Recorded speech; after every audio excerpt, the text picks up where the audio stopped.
The real magic of Harry Potter's wizarding world is its relationship to our own Muggle universe, and one scene from Harry Potter and the Half-Blood Prince illustrates this relationship better than any other.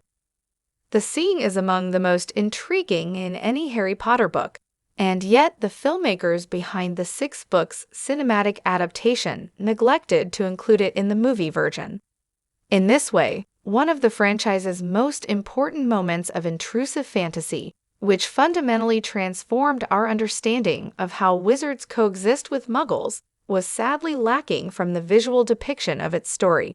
It's to be hoped that the scene in question, which the movie version of Harry Potter and the Half-Blood Prince replaces with Harry chatting up a waitress at a train station cafe, is included in HBO's upcoming Harry Potter TV show.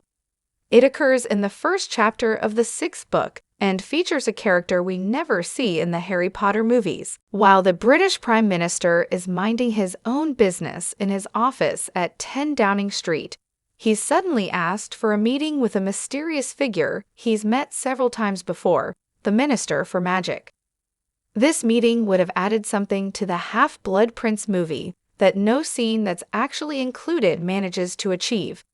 Just as the appearance of the Muggle Prime Minister was an important addition to the Harry Potter books, he would have added some extra magic to the movie series by embedding it in the context of our everyday existence.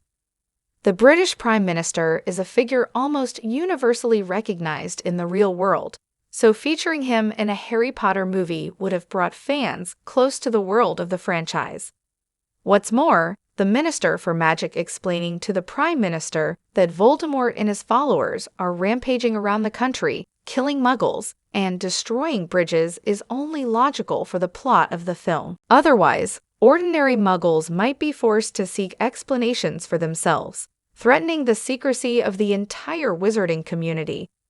Instead, nowhere in the Harry Potter movies do we hear about how Muggle society at large deals with, or understands, the trail of destruction that Voldemort leaves in his wake after his return at the end of Harry Potter as the Goblet of Fire.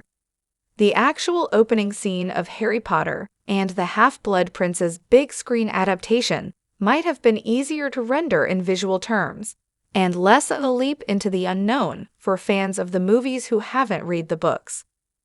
Time was also clearly a factor in the filmmakers' decision, and the Prime Minister's meeting with Cornelius Fudge and Rufus Grimjour is far from the only book scene that's cut from the Harry Potter movies. Still, they missed a trick by not opening the sixth movie with this scene in particular. More than any other scene in the entire 7-book series of Harry Potter novels, the first chapter of The Half-Blood Prince, entitled The Other Minister, allows us to imagine that the wizarding world really exists alongside our own. Nowhere else in the books do we see how the existence of wizards is viewed from the perspective of Muggle society as a whole. It's true that the Dursleys, Frank Brace in The Goblet of Fire, and even Harry himself in Harry Potter and the Philosopher's Stone give us a window into how specific people from Muggle society view the existence of magic. However, their narrow viewpoints don't show us the wider effects of the wizarding world on its Muggle counterparts. In The Other Minister, we get detailed insights into how magical phenomena are seen by Muggle society, from the dense fog created by the proliferation of Dementor attacks across the country, to the murder of a woman while she was alone in a room locked from the inside. There are vivid descriptions, too, of the Prime Minister's shock, horror, and bemusement at being told the magical sources of the problems afflicting the country he's supposed to be running. The Harry Potter franchise is categorized as low fantasy, otherwise known as intrusive fantasy, specifically because its story is set in our own, contemporary, real-life universe. The fact that the magical world of the books intrudes upon our own is the distilled essence of what makes them so appealing. That's why The Other Minister is such an integral part not only of the Half-Blood Prince, but of the entire Harry Potter story. Given that HBO is expected to dedicate at least a season of their Harry Potter TV show to adapting each of the books, They really shouldn't make the same mistake as the movie version of Harry Potter and the Half-Blood Prince.